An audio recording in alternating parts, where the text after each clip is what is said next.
Stay tuned for the link.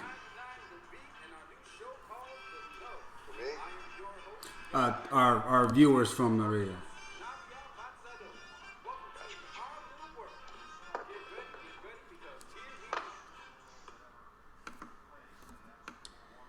All right.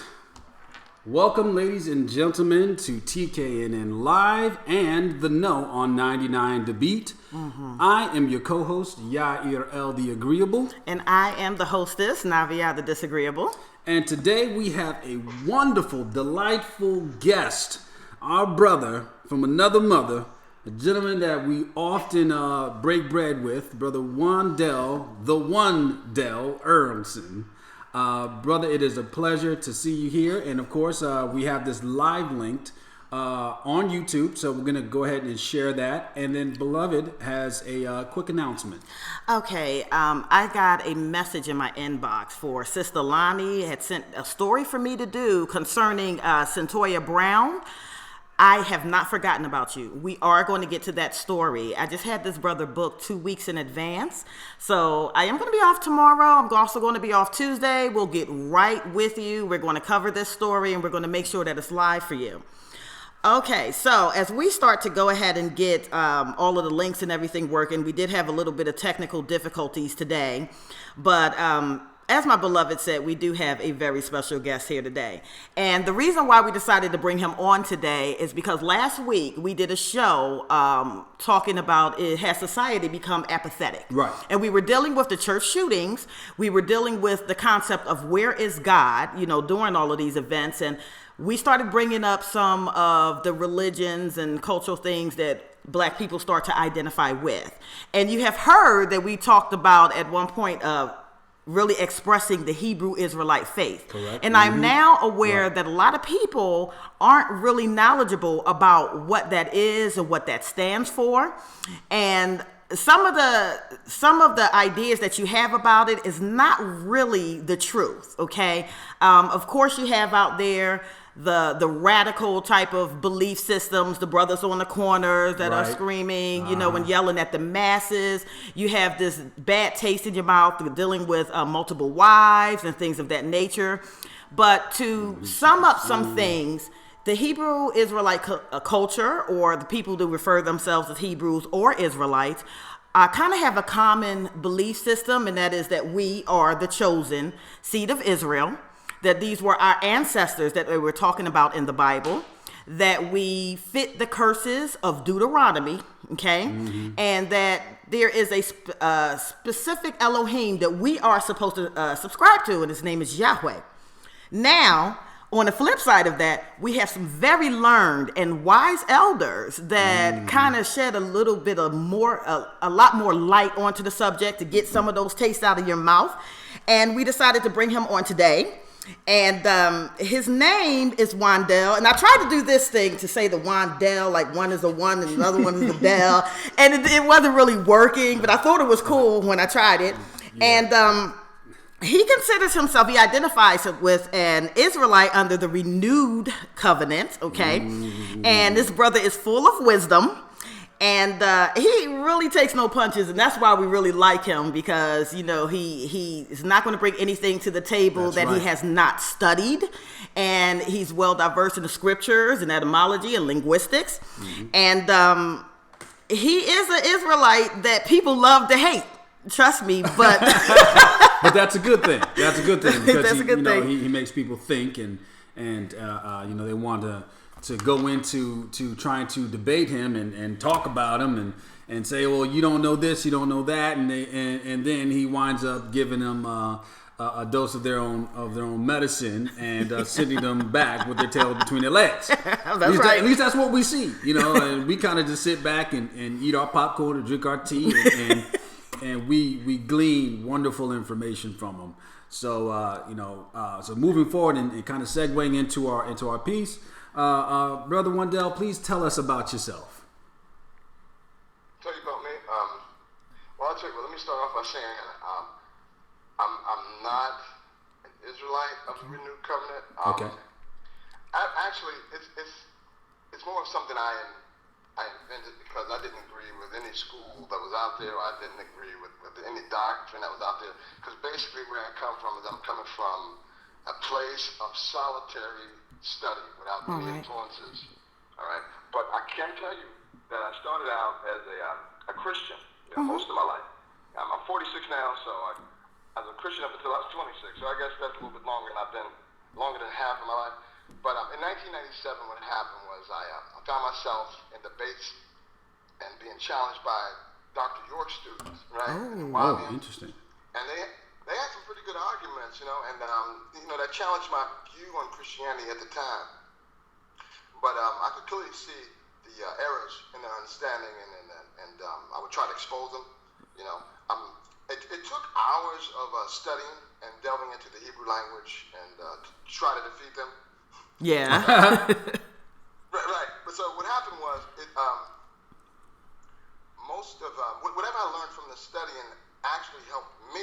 I was exposed to myself along with their views and my Christian weaknesses in the understanding of the Bible and things like that. And so through all that, I lost my taste for Christianity, but some of the arguments were valid, and it couldn't be defeated, So, but I'll admit, I had a strong ego, so I would find a way to say something, redirect the focus, right? Right. That was back then. But so I admit that they were right about Christianity, but the hermeneutical and logical errors in their understanding of the Bible itself, I saw weaknesses in that. But one of them asked me a question that changed my life, really, and I credit it to the Nuwabians for doing that. One of them asked me, and it was actually a genius question. They said, "Hey, Wondell, what religions was Jesus?" And I said, "He's Jewish, right?" And he says, "Okay." Then he asked me, "What religion are you?" I said, "I'm a Christian." And I totally didn't see it coming. But what he did was, he then said, "What does Christian mean to you?" I said, "To be Christ-like," right? And he said, "Well, to be truly Christ-like, wouldn't that mean you have to be Jewish like Jesus?" And I tried to think of a rebuttal for that. But as I thought of rebuttal, I actually rebutted my own reasoning. And I said, well, you know what? You bring up a good point, but from that, what happened was that I developed a hunger for the Jewish culture and the Jewish understanding of the Bible. And to understand, I understand Jesus was American as far as I'm concerned.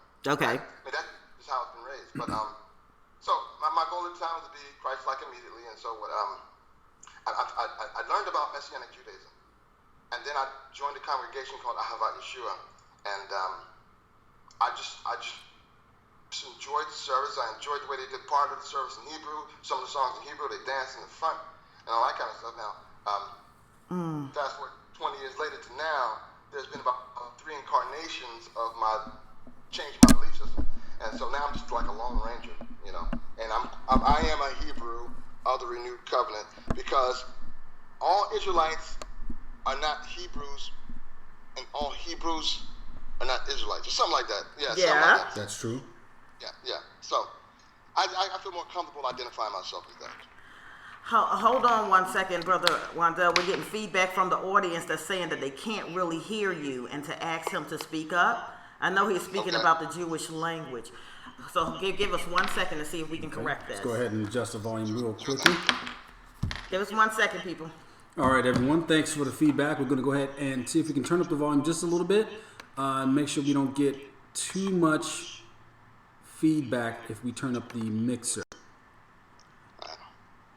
Okay. Looks like everything is at full volume.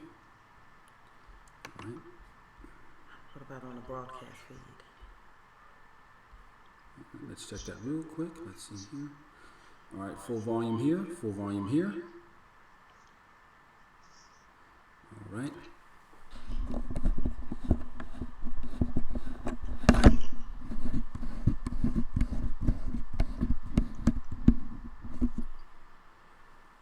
All right. Let's see. We've now readjusted the microphone a bit. Hopefully that will give you guys a little bit more sound. Let's try this again. Let's see here. Hi, Yetta. How are you? Hello, Yetta. Good to see you guys. Simon, thanks for the feedback. We're going to go ahead and adjust the microphone really quickly and see if we could rig something up where, okay, not too much momentum. We're going to do that right there. ahead. Yeah. Brother Wondell, would you please say something? Something. Is that better? Audience? Can you guys hear me? Do I need to speak up louder? Yeah, just a little bit. Okay. All right.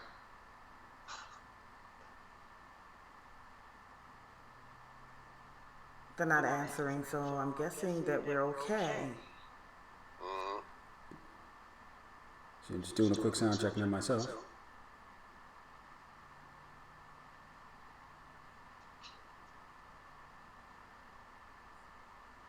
Okay, I didn't hear anything else. No one else is saying that they can't hear us, so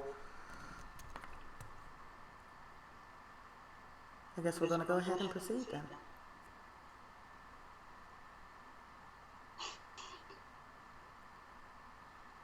Okay, there we got go. it? That's good. Okay. Excellent. All right. Okay, and it's a great way to stay in shape. So once again, this is what happens at TKNN Live, how we adjust on the fly to make sure that everything works together. Okay, all right. Okay, we'll go ahead and log back in. Looks like We lost that one too. yep. Okay. Okay, so basically you were saying to us that you have come across some questions that really made you think, and then it took you into this deep yearning to try to study and learn more about the Jewish culture. You started attending a Messianic Jewish synagogue, and bring us up to speed from there, please.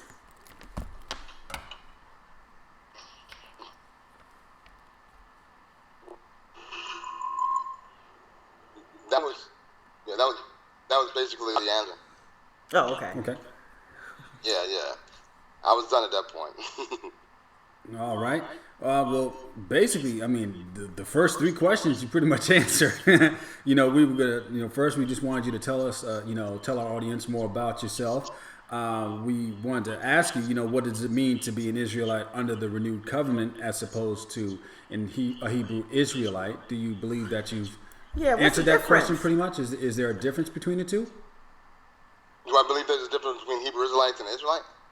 And what you're studying? Mm-hmm. Oh, okay. Well, look, okay, I wanted, basically what I wanted, I never called myself a Hebrew Israelite. Okay. I've had friends that did, but because of what they represented and because of the beliefs they adopt and adhere to, I could never find myself in agreement with them, So I've always, I came to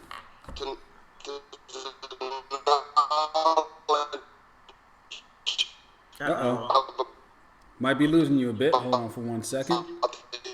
Hebrew way of life with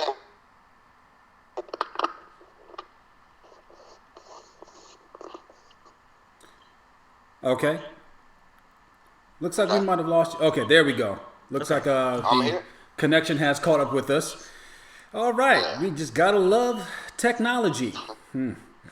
All right. He was saying to our audience that couldn't hear it because it started coming in really, really, really choppy on this end. But I think he was saying that he didn't identify with it because of what they were standing for. Correct. Is that correct? Yeah, I never wanted to be associated with them, and I didn't like how they saw the Bible. I didn't like how they represented themselves or the group. I already came to know about them with biblical understanding. I've already put years into this study already, but by the time I met the people, I did not associate myself with them. Besides that, I don't have any Power Ranger outfits, costumes. So at the time, I was just wearing regular clothes. Right. Okay. Yeah. That's not a slight against them. I got some that are dear friends, and I love them dearly. But I just could never look that part, and I never wanted to look like that. Yeah. I see. Good. Okay. Yeah. And then too, I the name my mother gave me, I'm gonna keep it. I'm not gonna change it. Indeed. Okay. Yeah. So now, so what what really brought you into this faith? Can you dig a little deeper for us? Yeah, like what did you agree with the Christianity thing?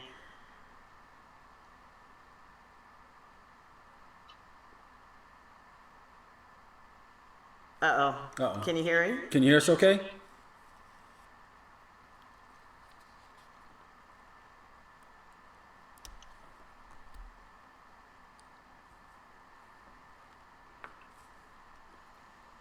Brother, you still there? Can you hear us? I'm so sorry. That whole episode was choppy. Could you say it one more time, please? Oh, we were asking, segueing into our next question, can you dig a little deeper for us and explain to us what brought you deeper into this faith? Okay. Well, I never could jive with the interpretation, with the European interpretation of the book, right? Because that's what really did it for me, because I couldn't buy into what they taught. I see. I would read myself and see something completely different on the pages that would jump out at me, but I constantly remember what the pastor was trying to teach. And I remember even in Sunday school, I felt that the book always contained more information than it let on. So I worked out a deal with my Sunday school teacher, let me take the Sunday school book home and study it. But what really changed it for me was when I had an aunt who converted, and she got real zealous, and she took me like under her wing, and she bought me books to help explain things. Like she bought me a book when I was 11 years old. She bought me a book about the dietary laws. Interesting. Right? And she was a Christian. And the book broke down how these and they had a different diet, and there's all kind of stuff like that, right? And then I had a problem with Christianity, how they would say one thing would behave another way out of church. You know what I'm saying? So I guess what happened is I studied myself out of Christianity, and I think anybody could do that if they really decide to study the scripture for themselves instead of relying on somebody else to spoon feed them this information. Because I think what a lot of people's problem is, they think that somebody else is always more smart than they are, But I've always had the confidence to realize, okay, I can learn this for myself. That's what really made the difference. Okay, so from your learning and from your studying, do you believe that the entire Bible is still relevant? Yeah, I tell you, it's still relevant. However, we have to categorize relevancy to understand what's okay. Because the Bible is not just about one topic; it's about a multitude of topics, and it covers a multitude of information. So we can say historically it's relevant because it talks about a history that we may need to be familiar with, right? Morally, it's relevant because it talks about some moral standards that we should still learn to uphold to as a moral compass, so to speak. We might have to modify some things because of the culture and time that we live in, but I wouldn't say veer too far off from what it says. Like I'll give you an example. I have this dog named Titan, right? And the reason I have them is because I use the law of Moses about if you find your neighbor's ox and you don't know who it belongs to, take care of it until you find out who it belongs to. And when he comes asking for it, give it back to him, right? Okay. So that's what I did. That's what I did with the dog. But I was more aggressive with it, and so I tried to find who the neighbor was. Because I didn't want this dog. I really didn't. I didn't think I could take care of a dog. But so we found out who the owners were, and they said, on a Friday, and they said, okay, we'll be by there Sunday to come get him. I'm like, what? You live 3 houses down. Why can't you come get him now? Right. So anyway, when Sunday came, right. So when Sunday came, no show. There was no call, no show. So it became our dog at that point. So little things like that, I try to use the Bible. Like of course, honoring the woman's sacred time. Staying away. I mean, it's little things I can think of off the top of my head, but the book is relevant. I'll say it's relevant, even though it's not talking about this theater of time. Just like any ancient book, people can find usage for. Like people still find usage for Ma'at, the Metu Necher and the coming forth by day, the book of the dead. They're still finding use for tantric texts in China and India. So has its place among those tomes. Okay. So basically, we're using our sacred books that was written by our ancestors to glean the wisdom and to pull the things that we need out of it that is still applicable today. Correct. I think that is what where we're getting at. We need to learn from that. And I'm going to segue just a little bit from that question, because you had said something about just a little bit earlier about Christians thinking that other people might be smarter than them. Do you think, in your opinion, that some of us are just fearful of leaving something that they've known all of their lives? Is there some type of spell that keeps our people captive to a certain belief structure?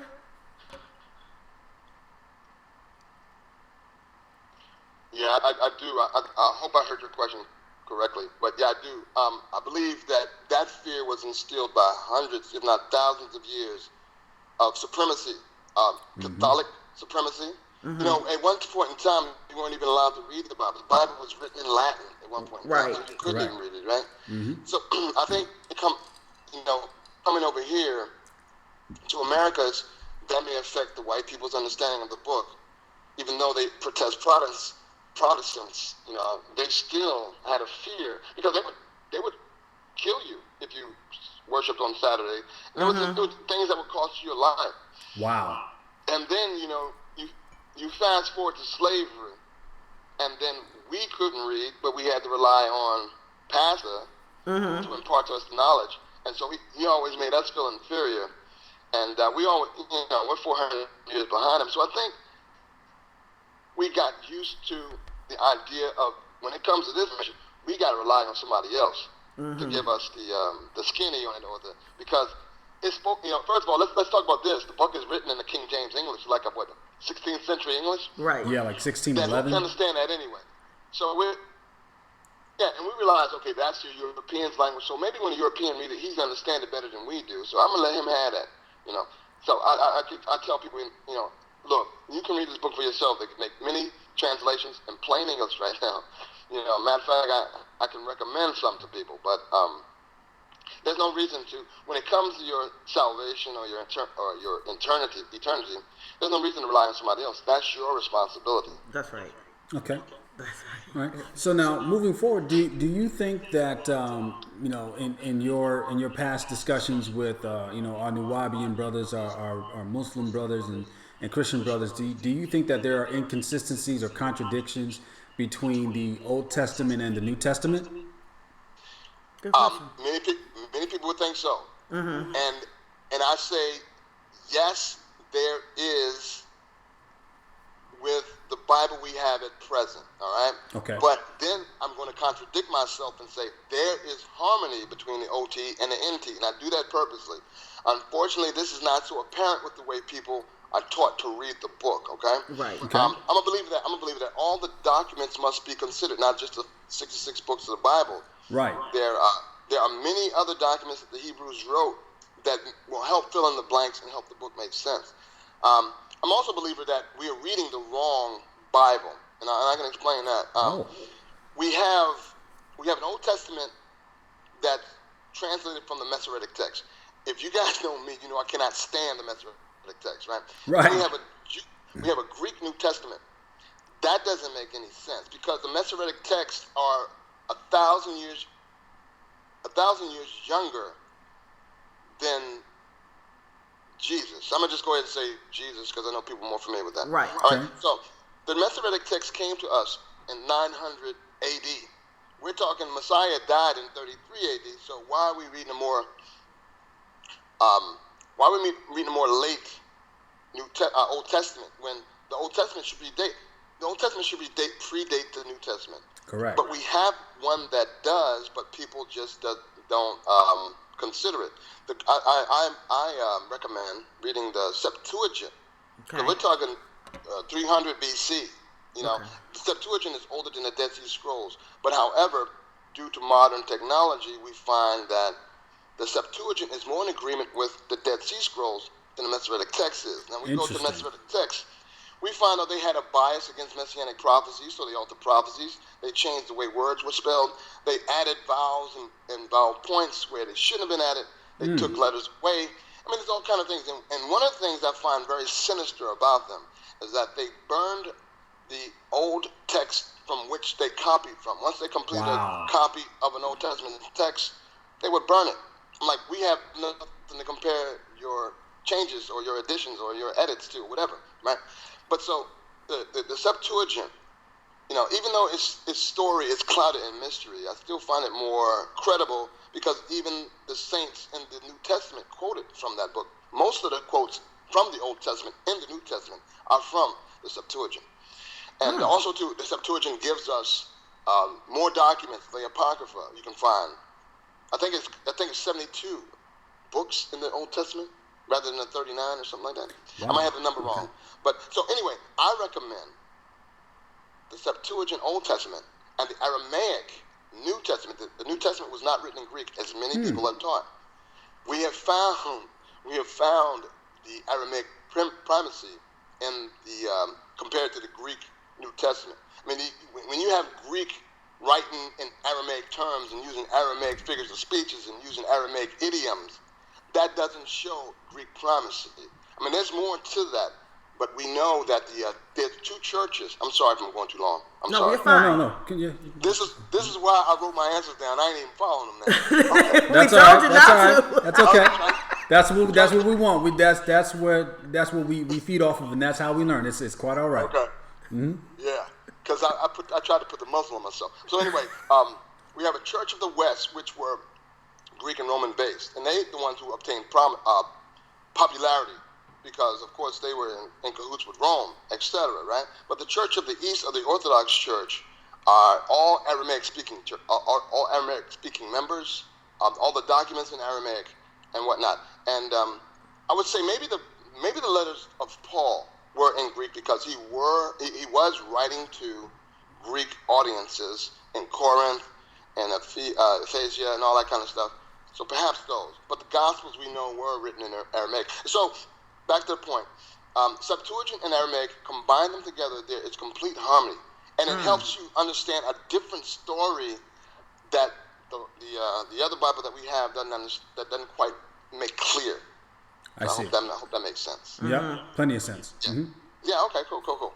All right. Yeah. Well, we want to address the audience now because some of you are probably asking, why do we need to know this? It's important that you know everything. Correct. Okay, because some of the things that have been passed down to you, you know, once you regain clarity of it, it will open up some more doors for you, you know, especially in knowing yourself, knowing what your ancestors been through, you know, things of that nature. So it's going to church and hooping and hollering is just not enough. It's not going to okay, help. so we're going to open you up a little bit to something different. Correct. Okay, go ahead. You know, and to kind of add to that, you know, you also have to acknowledge that you know, these biblical precepts and these biblical scriptures, they are African history.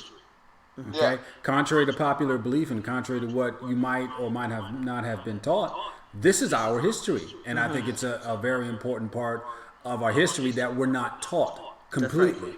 So that's kind of where I want to segue into our next question, because a lot of some of our Nuwaubian brothers and sisters and some of our Kemetic brothers and sisters will say that, you know, the Bible is a complete forgery. You know, it's taken from other scriptures and other stuff is put in there. It's the Helios Biblios, the book of the sun from ancient Greece, which makes absolutely no sense, but that's what they will perpetuate. So what do you think about that? Is the Bible in and of itself a forgery? Good question. Well, first of all, you know, I get that question all the time, and I've been answering that question for like the last 20 years, right? My thing is a forgery of what, you know, and then not only a forgery of what, but then when they answer that question and we compare the text, you know, when we compare the text to what they say it's a forgery from, I find maybe similarities, but I don't see how this is outright plagiarism. Okay. And then I asked them to prove plagiarism. That's what I need to see. I need to, because you can't get away with saying, "Oh, that's a forgery," but you can't get away with just saying it out your mouth. Okay, so stories that that compare or that seem similar. Like, okay, Iron Man may be similar to Batman, but we know they're different, right? They're both billionaires. They both got special suits. Right. But they play a different role. I'm not saying you can use that as the argument against that. But here's the thing. Most don't understand that argument that's in the ball. This is not self-discovery. This is hearsay. All right? Right. Many people don't understand that E.A. Wallace Bulge and George Massey, two prominent Egyptologists in history, actually purported that fallacy, that the Bible is a forgery or plagiarism, but they base it off of faulty information. Now, both of them are white Egyptologists. Now, people follow these white Egyptologists and read their translations, even though the Book of the Dead reads just like the King James. And I think that helps some people associate plagiarism because it sounds like the Bible. The thee, thou, and thuses are there. But however, it's telling a very different story. People would say, like Horace is just like Jesus. Now, this was purported by E.A. Wallace Bulge, right? But when you look at the story of Jesus and Horace side by side, you don't see nothing similar about them at all. There may be two things. There's a list of 10 or 12 things where they're alike. Now, 2, so 12. 10 of the 12 things are completely false about Horace. He never had disciples. At the text, have no idea how to differentiate what's the lie and what's the truth. And they can't tell the difference because it was convincing to them. And they didn't know how to debate or rebut the information or refute the information. So what they do instead is go give up and throw the baby out with the bathwater, forget the Bible, and they want to come in my face and then tell me about how. And then tell me about how, you following that book, you following that white man's book, but let's talk about how every single document from Egypt that has been unearthed has been translated by a white man. So really, what book are we, because I can tell you, the Bible is not just in Israel. The Bible, you can find the Bible in Egypt, because there was a strong Christian community in Egypt. Matter of fact, I said the Septuagint was translated by Jewish rabbis in Egypt, because there was a strong Jewish community in Egypt during the exile of Assyria. It wasn't like Egyptians got these texts and then decided let's make a Bible out of it, or the Greeks did, or whatever. I might be getting off the point, but let me get back. So in Ethiopia, there's always been a thriving Jewish community there. So we have surrounding evidence. So we have multiple sources, shall I say? So I can see if you could just narrow it down to just one source, and it came from this one source. But if you're going to say the Bible is a forgery, there's things you got to do to prove that. You just can't just say it out your mouth. You have to. Okay, this is where my list comes back into play. Okay, I got a list of things. You got to do.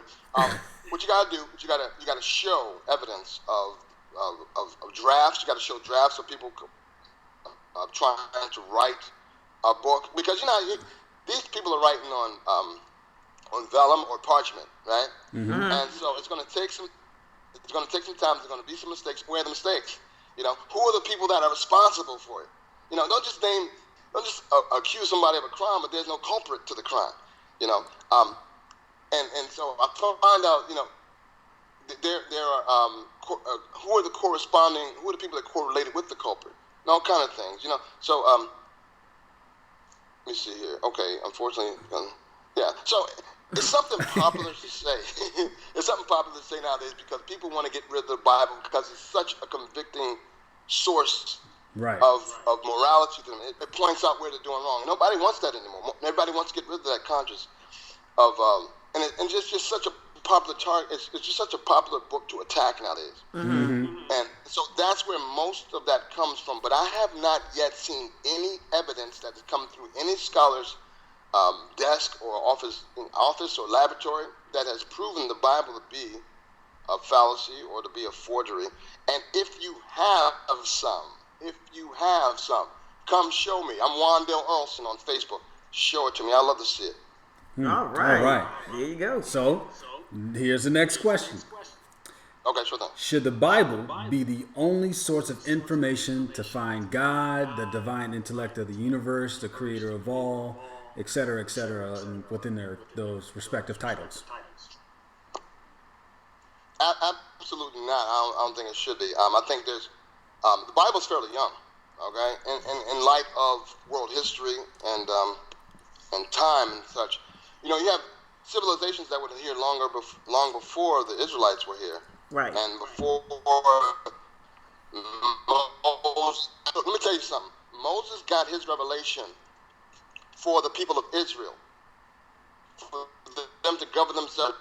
He didn't get revelation for Babylon. He didn't get revelation for Egypt, and none of that stuff. So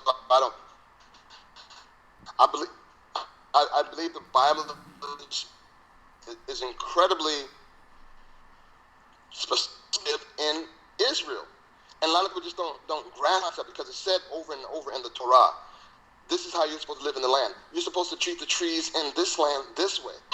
Right. So and also too, Moses is the one who wrote the books, right? Right.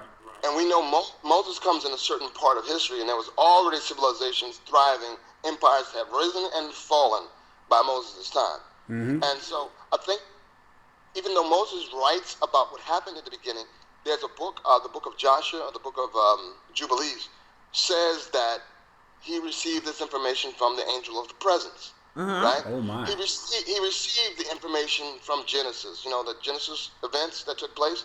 He received that from an angel. Some people would disagree and say, "Well, no, he probably got it from Babylon." But I'm like, how can you prove that Moses even had access to libraries in Babylon? Or anything like that, because the story does match the pattern of the Enema Elisha and some of the Gilgamesh epics and stuff like that. But so anyway, but in the book of Genesis, what it does in about 5 or 6 places, it will say this is the account of, or these are the generations of. Now, that's where the narrative stops, and then what happens is it seems like we're going into another book. So about 5 or 6 different books went into the compilation of Genesis that Moses may have had access to, but the Apocrypha tells us that Abraham had books, Isaac had books, Isaac had books, right? And also Shem. Matter of fact, Abraham had the books of Shem. Oh, really? So it's very likely these are the documents that Moses had access to, being a high-ranking official in Egypt or wherever he may have gotten it from. Because let's not forget, Moses spent 40 years in Egypt, yes, but he also spent 40 years in Media underneath the tutelage of the high priest of Media. So, and that is where he found the God of Israel in the mountains of Media doing sheep work, right? So, yeah, okay, but I'm sorry. I'm totally getting off the question. This is why I wrote the answer. It's all right. It's all right, brother. You're in the flow. There is wisdom all over the world, and it need not be discredited because it's not Israelite in nature. Just because it doesn't talk about the God of Israel. I think the God of Israel had interactions with all nations on this planet before he decided on Israel. And I believe that Israel was one of his last hopes, actually, because we read in the Bible, he had a relationship with Egypt. He had a relationship with Babylon, and we can see that in the prophets. The prophets would say that, and Ethiopia and stuff like that. So there's no reason to believe that the Israelites have a monopoly on God. Now, I think that a man in India who cares about nature and science, who goes about trying to study it, and then pass it on to his sons, and then we have a 1,000-year spread of time, I believe those guys can come up with some valuable information and some accurate information. We see white man doing that right now. Right. So whatever these cultures and civilizations devoted themselves to, that's the power we have as human beings. We are godlike in our abilities to unearth mysteries and to learn the things. And so I'm right now, I'm a student of Tantra. I'm a student of Taoism. I'm a student of ancient knowledge all over the world. That's right? right. So I study these things, and I find they complement my biblical information and understanding. So I think that there's credit to that, and I don't believe that the Bible contains all the information about God Because if it does, it's incredibly incomplete. All right. I'm going to deviate from his line of questioning for one moment because you're in a vein of flow. Right. Mm-hmm. And I think you'll be able to handle this. And this is going to be strictly opinion, you know. Now, out of all of the melanated people that are here in the United States, you notice that many blacks are gravitating to certain sects of spirituality. You know, some of us are claiming Islam is the perfect truth, Kemet is the perfect truth, Hebrew Israelite is the perfect truth. In your opinion, what do you think is the catalyst of why we're grouping or identifying with a certain religious sect as opposed to another? Do you think it has something to do with their DNA or something that they're not liking? Why do you think we do that here?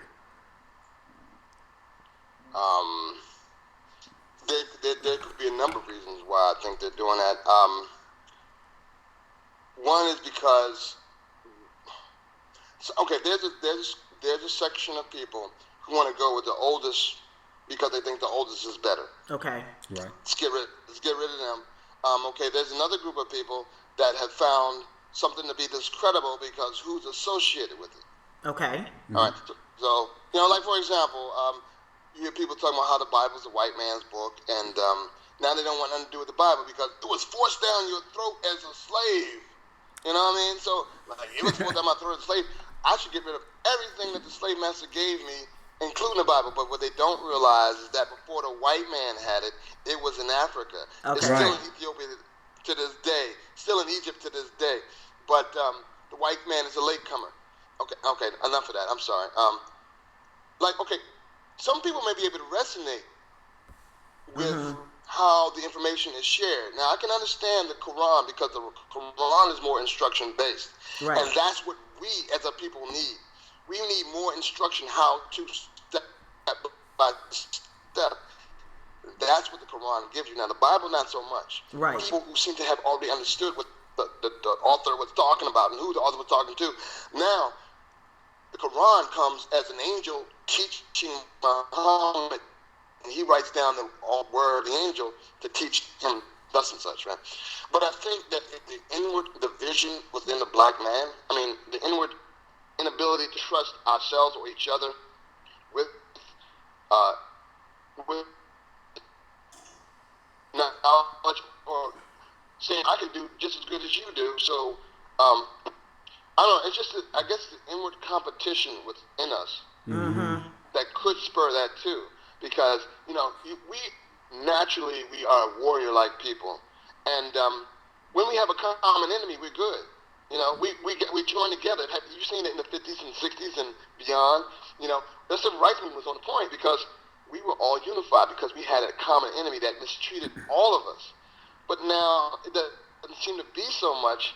We've gone back to clamoring and crabbing amongst each other. It's hard to find unity among the black race because of that. But it seems like it's coming back up. He's again. So now I guess we're realizing where we've fallen off. But did I answer your question? Because I guess so. Did I answer it? Yeah, you were saying that sometimes it's the way the information is presented to some people. Some people just think whatever is the oldest automatically is the truth. Yeah. And you answered the question. This was just some of the things that I was pondering myself because of our rich history. How do we know who's who? Right. And why are we identifying with certain things? Oh, I got you. I see. Now that makes perfect sense. Because you have. I guess this goes into another question you're going to ask me later, but I noticed some people gravitate towards Hebrew things, some people gravitate towards the Arab thing or Islamic thing, and then some people gravitate towards Egypt. Right. Now, it would seem the reason that, maybe I was brought up here as a slave, but I'm not a Hebrew. Maybe I was really an Egyptian, and my DNA is calling me out to study this stuff. Right. It might seem that way, but it may be that. It may be that. I can't really say. I don't have the science or the stats on that. But I can also say it could be whatever packaged cooler. We get all this stuff from Egypt, and they got all these cool-looking gods. They got the dance. the heads and the Anubis and yeah, right. Right. And that looks so much cooler than this humble servant who got beat and hung up on a cross. That has something to do with it too. Because you want to identify yourself with victory or victoriousness, you know, whatever. And then some people can't get down with, oh, you hung a white man on a cross and he got defeated. What kind of leader? I can't follow a leader like that. So that might have something to do with it too. And then you got Muhammad. He's taking over territory left and right, just conquering people. So that might have something into it too. But it may be, you know, because I do not believe that only Hebrews came over here. Right. You know, I don't think the white man was going around, hey, let's go hide and seek for Hebrews in Africa and go get them all and bring them over here. I don't think they cared who they got, you know. So I think they picked up a little of everything and brought them over here, you know. And so maybe that's us calling out, or maybe we can identify with a system better than another. It can happen. You just don't freaking study. So a lot of times we'll go somewhere and grandma should the Bible down your throat, make you pray, you can't do that. You got to sit in church and shut up, eat this piece of candy, all this kind of stuff. And that's traumatic. And you don't want nothing to do with that stuff when you become older. You want nothing to do with that when you become older, right? So when you become older, it's like, I don't want nothing to do with that. So what else is out there? Because I need some spirituality, because I believe we all have a vacuum inside of us that calls out to. Yeah. Correct. And that's how that happens for some people. Well, good answer. Once again, ladies and gentlemen, this is 99 The Beat. You're listening to The Know and TKNN Live. We're also live streaming on YouTube, so go ahead and check out that link. And what we're going to do right now is we're going to take a small intermission and enter into our second half of our interview with Brother Wondell Earlson, the Wondell. I'm going to get this again, right. We're very appreciative of his time and his presence. So once again, we're going to go ahead and play a little bit of music and see if we can further refine a little bit of our technical difficulties and go on from there. Once again, 99 The Beat, you're listening to The Know and TKNN Live. All right. That's something I'm getting ready to sing too.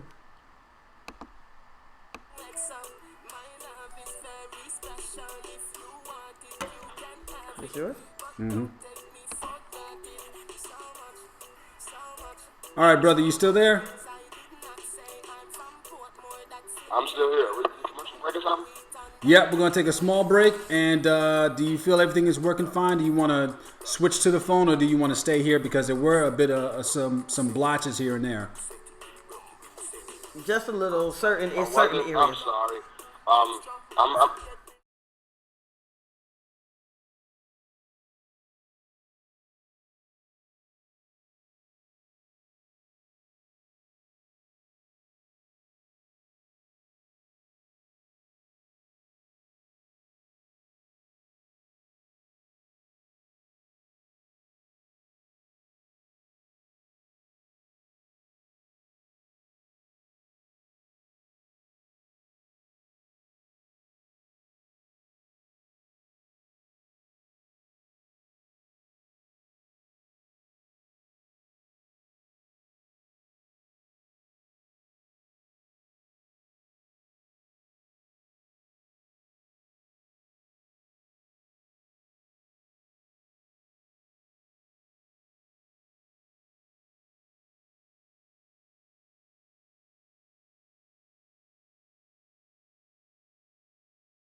All right. So the whole time we were streaming? No, I stopped the streaming. It says stop streaming now. Because it's playing this. Oh, y'all can't see my junkie room behind me, right? Nope. I don't see it in front of me. I'm just going on. That's why you have to do the OBS thing, brother. So it don't matter what's going on. Put that background back there. Mm-hmm. Yeah, that's what I need. That's what I need. I'm not got OBS, but I'm trying to do it in the closet so I can confine the space. Right. I have a green screen behind me too, you know? Right. All right. We're gonna go ahead and we're gonna come right back on in now. In 3, 2, 1. All right. And we are back. All right. Okay, once again, as a brief disclaimer for YouTube, we just played Designer Panda by the local artist by the name of Designer. We also played Fever by one of our favorite reggae artists, Vibes Cartel, and Shake Your Moneymaker by Ludacris on 99 The Beat and TKNN Live. Once again, for Fair Use Act and DCMA privileges, we wanted to make sure that this was announced that this is indeed fair use. Once again, we have this live streaming via YouTube, so please do not block us. Do not block us, YouTube. Do not block us, please. Fair use. Fair use. We're putting that out there. DCMA rights so that we can continue to broadcast and it not be blocked. Once again, we have our guest here, Brother Wondell Earlson, here answering a bit of our questions. And once again, everyone that's in the chat room, if you have any questions, please feel free to ask those questions. And that way we can present it to our brother, just in case. No point in being shy today. So we can present those questions appropriately as we move along and kind of, improvise the broadcast. So with that being said, we're going to transition into the next part. If I could just go ahead and continue talking, because I want to be able to bring up what we have here on the phone so we can hear our brother talk. Okay. All right, bring that up right there. And there we go. Okay. We have decided to allow him to call in because we saw that some of the stream was getting a little bit choppy. So he's calling in. He's going to be talking to us via Skype, but the audio that you're going to hear is going to come from the phone, and hopefully that's a lot clearer to you guys. Right. Okay, so moving on. Brother, are you ready for the 9th question? Yeah, I'm ready for the 9th question. All right. So now, segueing back in, so here it is. Is being an Israelite exclusive to only one sect of people, such as, our melanated black people? And if so, does this make it a racist doctrine? Uh-oh. Ruh-roh. Okay. From my studies of the book, if you ask me, being an Israelite means being from Israel, okay? A bona fide citizen of Israel. I've been American all my life, and never set foot in Israel, and my family has always been an American, right? So, Israelite is a nationality. I don't know that it's a race or look, you know what I mean?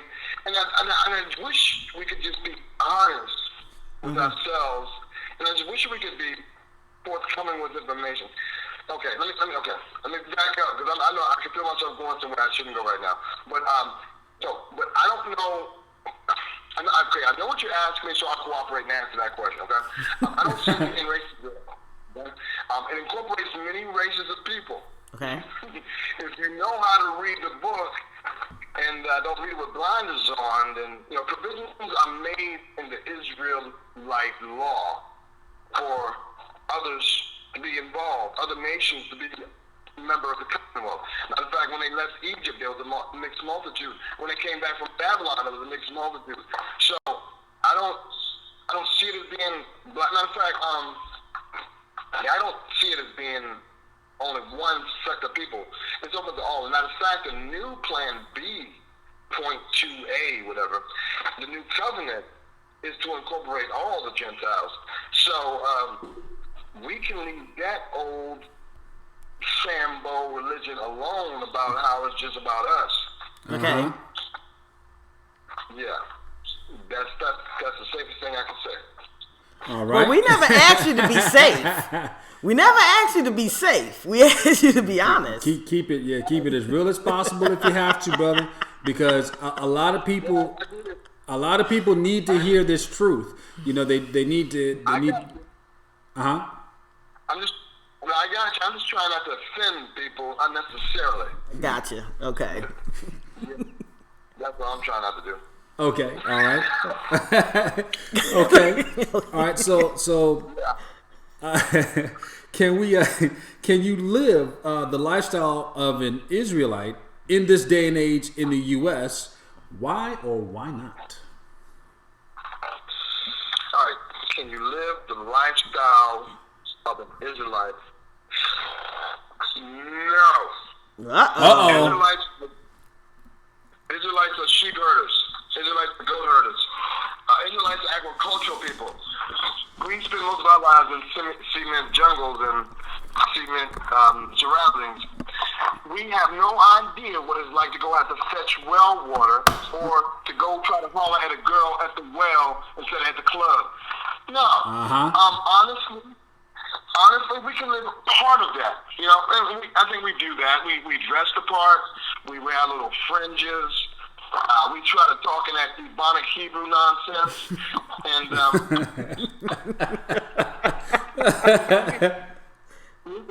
we can have our little Passovers and nothing, but it's nothing like how it's supposed to be, because Israelite life is dependent on a priesthood that presides over all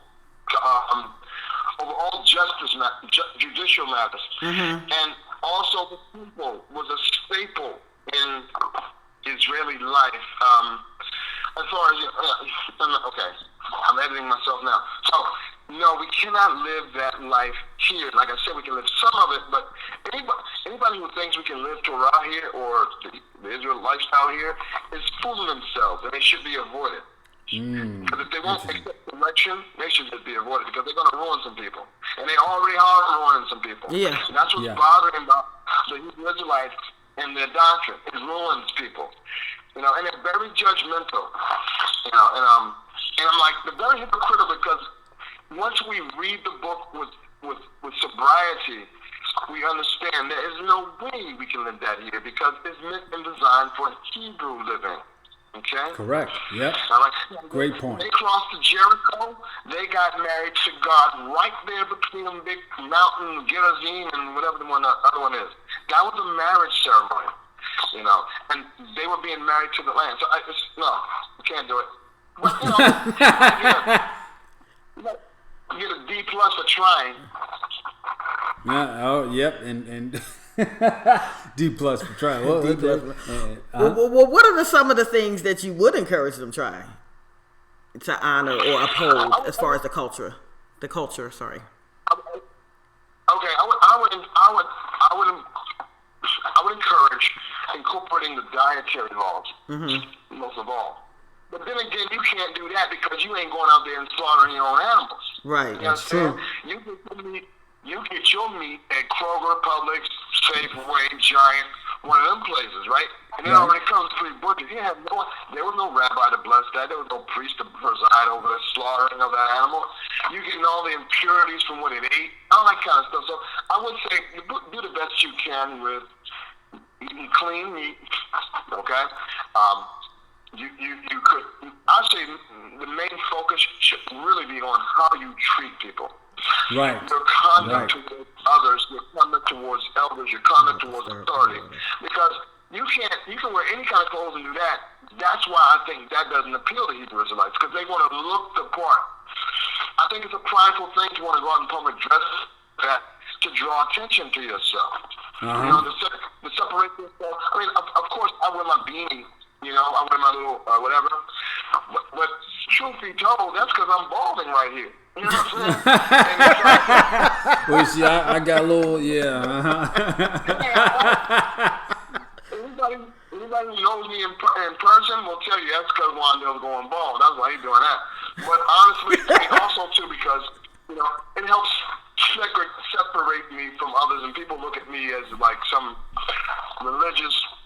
something, you know. So they don't know what to do with me, but it automatically instills respect in others. Okay. And it reminds me to behave myself out in public. That's what it does to me, you know. So yeah, I don't think you can. I mean, you can. Okay, some of the things you can do are fellowshipping with each other. Holding the holy days with each other, but realize those are going to be mock holy days. They're not going to be the authentic thing that God's going to do. This is memorial, right? Mm-hmm. Like more like a memorial, right? Mm-hmm. That's right. You know, to memorize and commemorate. You know, because we would not pass the grade if we were supposed to be doing it by the letter. We won't pass because first of all, we're not in the land. 3 holy days are supposed to be conducted near the temple. There is no temple. None. Passover, Shavuot, and Feast of Tabernacles. Temple-based. So we need to stop trying to fool ourselves and stop trying to fool other people and realize what we're doing here is memorializing and shadows of things that once were. But the conduct things like the 10 Commandments are very much doable. You know, some of the Torah, a small percentage of the Torah is keepable. The rest ain't. I'm sorry, but it's the thing. Okay. Well, so I'm about to stir the pot a little bit. All right. Okay. All right. I'm rubbing my hands together. Because here it go. So now we talked about, us not having a priesthood, as far as our judicial system and stuff like that. So what about all of the priests that we have on Facebook? I mean, don't we have Nasi's and priests and Kohens and all of that? What? I thought Israel had plenty of priests. I mean, I read and see them every day, don't you? I mean, we're Zadok, so we follow the order of Melchizedek. So I think we would have a vested interest in that question. Yes, we would. Well, I'll tell you what, they're going to have to show me some YouTube footage of their purification ceremony as laid out in Leviticus, the book of Leviticus. The book of Leviticus is the priesthood manual. Now, they have to show me, they're going to have to show me some blood work to show me that they're of Aaron. Okay. They're of the line of Aaron or Levite. And show me the purification ceremony where they endured these rites for 7 days to become pure or whatever in the book of Leviticus. So those are guys, I mean, I'm going to tell you right now, it's no secret that Hebrew Israelites do much of what they do for tail. For getting booty. Speak plainly, because yep. Tell it like it is. I mean, I could care less about the backlash because I've talked to the women that have been hurt by this stuff. Right. And it makes me want to upset that brother that has done this to these women. They ruin them. Now, I can't get me a woman because, she'd have been hurt and tore up by this dude, Right. So, right. And we've had to do the same thing. Yep. In our walk, as we transition, we had to minister to a lot of women that were corrupted by a lot of men in this culture, and it doesn't represent all of them, but it's the one rotten apple that starts to spoil the bunch. It's a virus. I agree.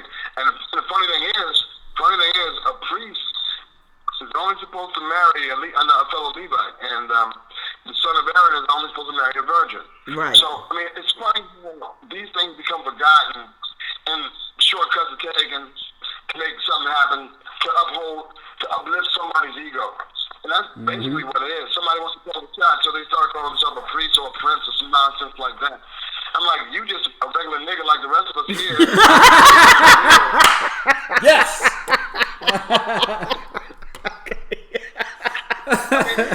Okay. All right. White man, T1 never threw that nonsense on. They don't, it ain't gonna stop even getting pulled over. Yeah, whatever. Yeah, so yeah, that's how I see it. Okay. It must be proven. So, all right. Great truth, wonderful truth. So now, do you believe? Okay, here's another question to stir the pot. Do you believe in the coming Messiah Mm-hmm. And will this coming Messiah come in this day and age? Mm-hmm. If so, what do we look for? Mm-hmm. Okay. This is a real easy question to answer because, okay, I'm gonna tell you right. If you like me up until this point, you're gonna hate me now. Because let me just tell you about the newest development in my studies. Okay. Let me just put it out there. I follow what is called a preterist view, a Hebraic preterist view. Most of your preterists are Christian, but I follow a Hebraic preterist view. So I do not believe there's a coming Messiah. You know, I believe he's already came. I believe he's already come. And the Bible teaches that he's already come. However, people don't read it that way. But it says it clearly. Okay. Now, from what I understand, the Quran has a Messiah concept. I forgot what his name is. I forgot what his name is. But it has a Messiah concept. And perhaps that has some validity to it. I don't know, because the Messiah came not but for the lost sheep of Israel. So he came to Israel. Just like I'm not comparing the Messiah to every avatar, but I'm going to mention avatars like Krishna, Shiva. Mm-hmm. I'm not saying they existed. I'm not saying anything. I'm just saying they came specifically to the people they were meant to minister to and help and save. Yeah. That's exactly what he came to do. He came to administer the judgment of God. He says, I didn't come bringing peace. I came to bring a sword. Right? So he came to judge Israel. He came to save those who should escape judgment. And then when he found out, okay, you're going to murder your boy, guess what? Right? Gave them 40 years later to get their stuff together. And 70 AD, and history will corroborate with this, 70 AD, Rome spanked that, you know what? You know, right. They destroyed the temple. You know, they're the reason why there's no temple right now. In 70 AD, they destroyed it. I'm talking about on days, they were fulfilling prophecies left and right with their war against Jerusalem and the Jews. You know? So no, I don't believe that. And the whole Christian Israelite concept of salvation is so scattered, it makes no sense. Nor can anyone seem to explain it. So I don't understand what I need salvation for nowadays. But that's a long story, and that's but I don't believe in a Messiah. You know, no Jewish superhero coming out the sky to save us. No second coming, any of that. No cracking in the sky. Oh, well. So how are we? What are we supposed to be doing to save ourselves then? Save myself from what? I don't know. I don't know. I mean, this is the theology we've been taught, so I'm just going along with it. What are we? I don't know. What are we saving ourselves for? All our lives we've been living to die. All of our lives we've been living, waiting for this impending doom to come to end our lives prematurely. And it came already. When I read the Bible, and I read the Bible in this hand, and I read history in this hand, I'll be daggone. That happened already. I mean, Josephus. I mean, after it. You know, I looked at this stuff, I'm like, man, this is a splitting image of that. I read the book of Josephus, book 3, 4, 5, and 6, and I'm like, I just finished reading Revelations. But no, that was Josephus I just read, you know. But see, once we understand how prophecy, I think people take prophecy way, you know, I think I'm getting ahead of myself. I think that's another question for later. Yep. But I think people take prophecy way too literal. I think they take the wrong things in the Bible literal, and then they come up with this hodgepodge nonsense that they are running around believing. Good answer. Good answer. All right, that does segue into our next question, and that question is: do we have metaphysical superhuman powers like the gods of the Bible? Can we do the whole Doctor Strange thing and create, you know, mystical Tai Chi powers out of nowhere? You know, that we do have powers. I believe that we do. I believe that we should cultivate them. However, we're at a disadvantage because, you know, we have been told by other races or by other people that we're basically the scum of the earth, next gene evolution up from animals or whatever, right? And so we bought into that stuff. But our ancestors taught us different. Yes, I'm talking about the ancestors from all over the place. I'm not talking about just ancestors from Israel. I'm talking about ancestors from Africa. But it's even proven now, okay, with development. The Bible even says we have them, okay? Matter of fact, we have intention, we have will, we have desire, we have faith, and these have always been our powers, and the Bible tries to teach us how to utilize them properly. But because we haven't bought into the European sterilization version of the Bible, it's not apparently clear. But you look at stories in the Bible that people find hard to believe, like Joshua stopping the sun and whatnot. But more believable stories, I guess, I should speak about would be like Messiah himself in the New Testament. He would go up to people and they would seek healing. And he said, man, your faith has already healed you. And he didn't have to do anything to them. And science can prove nowadays, after evaluating humans, that we all run on 8 BTUs. I don't know if it's 8 or something. I can't remember the exact number of BTUs of electricity that we run on. And one human being can run the whole city by himself, right? So we have phenomenal power as humans. And the problem is we just don't know how to cultivate them. The New Testament promises that they will be available to us. It says your old men will dream dreams, your young children will prophesy, and some other powers that we would obtain through recognition and acknowledgement. Yeah, matter of fact, I got my first Reiki attunement like 4 years ago. Oh, wow. So I should be able to heal you by touching you. You know what I'm saying? Right. So those powers are available to us. And it's funny because in Eastern civilizations is where they're pretty much taught, And they have them over there, just we ain't got them over here. Now, with that being said... Oh, I'm sorry. I didn't mean to interrupt you. With that being said, when it comes down to people that pray and meditate, how much of it, especially with prayers, how much of it do you think it is actually prayers being answered as opposed to intention? Oh, that's a good question. I think I don't have the stats on that, So, but I do know that this is what I believe. Let me share that with you. I believe that people don't pray right, which is why they don't see answers. Oh, okay. Yeah, and I believe that their mouths are close to God. Now, the mouth being close to God, but the heart being far, has to deal with intentions. Okay, their intentions ain't in it.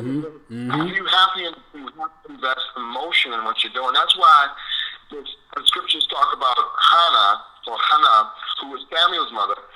She didn't even pray with words. She was crying. Her mouth was moving, but no words were coming out. And she got the answer to her prayer, which is Samuel, her firstborn. Right? So words aren't really even needed. The intention, the desire. Right. You know what I'm saying? And then when we pray, I don't know how most people pray, but I've seen it done like this, on my knees and beside my bed and stuff like that. There's a whole systematic regimen to prayer. Bowing and kneeling and all kind of stuff that's in the Bible. You have to kind of take it from here and there and here and there, put it all together. But the Muslims have got it down perfectly because they pray just like the ancient Hebrews used to pray. Because the ancient Hebrews used to seek exile, or not exile, but what's that word? Solitude. Seek refuge in Muslim communities, because Muslims were the only people on the earth they could live with, because they follow the same similar law. They were considered clean. So it's on to develop that prayer method from you. All right. Did I answer your question? Yes. Yeah, that answered our question perfectly. Let's see. You already answered the question with the premise of prophecy being fulfilled. Should I go ahead and proceed, or because I believe that you question? You got this one right here. Okay, all right. So now that's a whammy. Here's the next whammy. Okay, okay. Press your luck. All right. Now, do you feel that this faith walk is more advantageous to males, females, or both equally? Okay. I think it's more advantageous to both. Okay. One more so directly, one more so indirectly, because it's helped humanity to learn to live in harmony with one another, right? Right. And I do believe that it's considered of females in that it teaches men to treat women fairly and be concerned for their needs and be sensitive to to their needs. I don't see very many instructions that teach women how to behave for men, right? But I believe that once you get their head in line, everything else falls into place. Especially if he's running a household with some sensitivity to the woman he's running from. And I'm talking about the Old Testament, even all the way to the New Testament, because the New Testament talks about it more so. Because what they have to do, what the New Testament is doing, they're training Gentiles to understand their ways and to come into the Commonwealth of Israel. And so a lot of their concepts of devaluing women, they have to leave by the wayside. Looking at women as prostitutes and whores and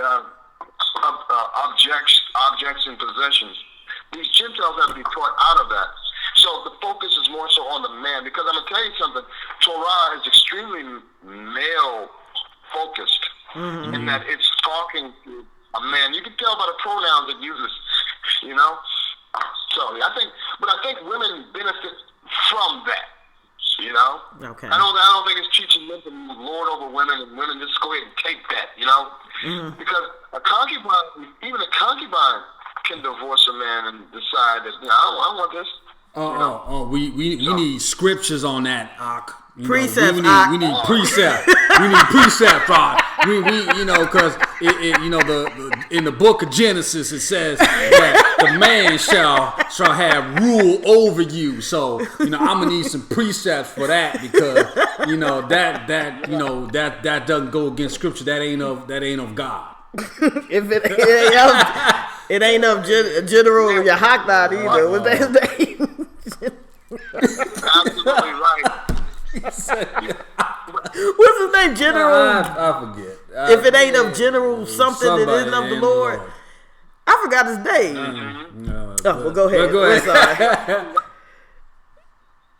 You're absolutely right about that. Now, the thing I question is how long is Genesis supposed to affect humanity?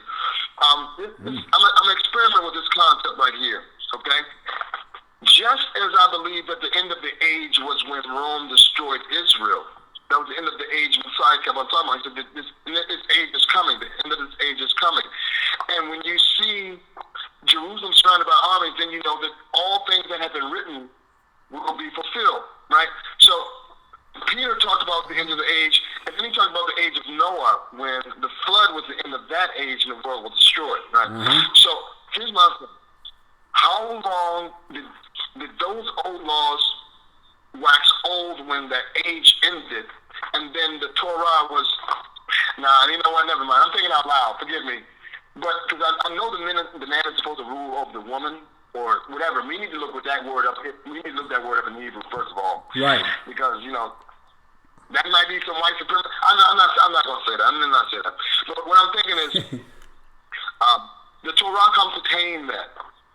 Because we find examples, even pre-Torah examples, of men being subject to their wives and listening to their wives. We find that Abraham was very cooperative with Sarai, and we never see them conducting themselves egotistically towards their wife whatsoever. Right. I'm talking about all the patriarchs. We see them cooperating and obeying their wives. So I don't see where we get that idea from to rule means to, like the European idea of rule. I think that's the problem. A lot of these words and a lot of these concepts are European in their foundation, and so we view them Europeanistically. I'm about to invent a word on you right now. That's all right. Eurocentrically. Okay. Good answer. Thank you. Okay. Thank you for that one. Right. And let's see here. The other question. Let's see. You already answered that one. So getting to the conclusion of our questionnaire that we have for you and for our audience. Okay. What advice would you give to someone who may be thinking about joining this way of life, and what should they watch out for? Okay, I recommend that you don't join this way of life. Okay. I know that sounds crazy, but don't join. Do not join. There's nothing to join. You have a choice of camps or congregations, but here's what I advise you to do.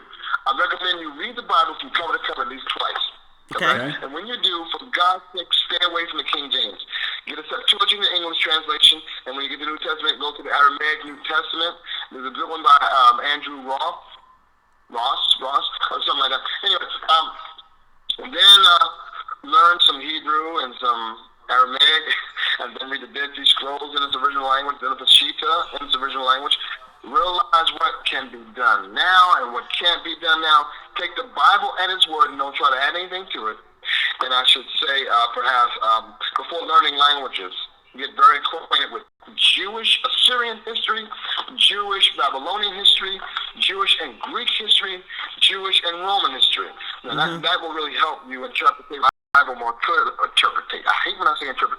Interpret the Bible more clearly, because in the vacuum, the Bible makes no sense, and most of us you see today are without historical knowledge. That's right. You know? And the Bible say whatever it wanted to say, but I say that as find out what you're getting yourself into before you join. I'm not saying don't join, but there really isn't anything to join. You can join us in our own home Bible study, because a lot of us are studying at home. Ain't going out the door, going nowhere. We're studying things like this. So maybe perhaps we can all get an online congregation going, and but I recommend people get knowledge first, understand first, study, because you ain't joining